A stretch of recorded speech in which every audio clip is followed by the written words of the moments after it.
à la réforme constitutionnelle pour un Congo uni, fort et prospère, c'est le titre de l'ouvrage qui vient enrichir les rayons des lecteurs. Son auteur, Christian Kalombaye, insiste sur les propositions pour une meilleure révision du texte de la loi fondamentale congolaise. Soir Actualité, Judith Mamamwa. C'est notre devoir de vous informer, mesdames et messieurs, bienvenue dans cette édition du journal sur la RTNC2 Développement.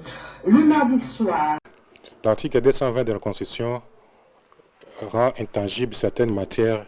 Donc, à partir de cette disposition-là, il n'est pas possible de procéder à un changement de la Constitution ou à une révision totale de la Constitution. La seule possibilité qui reste, c'est de faire une révision partielle. Le droit à verrouiller la Constitution, sur le plan juridique, il n'est pas possible de modifier la Constitution par un changement ou bien une révision totale. Il faudrait mettre en place une assemblée constituante où on doit élire les gens qui vont participer. Le Congo, c'est un pays prophétique, qui a une destinée prophétique déclarée par plusieurs personnes. Si on se base sur la Bible, on peut trouver des éléments importants pour une nouvelle structure du gouvernement. Cette qualité-là, on le trouve dans la Bible et dans Isaïe 11. Ce que nous proposons un régime présidentiel. Le président qui sera un homme excellent. Le gouvernement qu'on va instaurer doit être composé d'abord de commissions gouvernementales. 4 commissions qui seront dirigées par ressortissants des 4 zones linguistiques, à savoir Chiluba, Swahili, Kikongo, Lingala.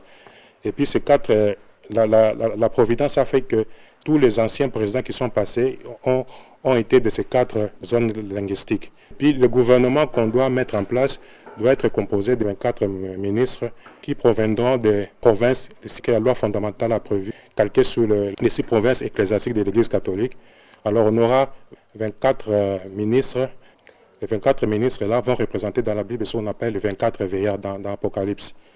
On dit que celui qui veut la paix prépare la guerre, mais nous ajoutons celui qui veut la paix doit préparer la paix. Donc cette structure-là, c'est une structure qui va veiller à ce qu'il y ait une harmonie au niveau du pays.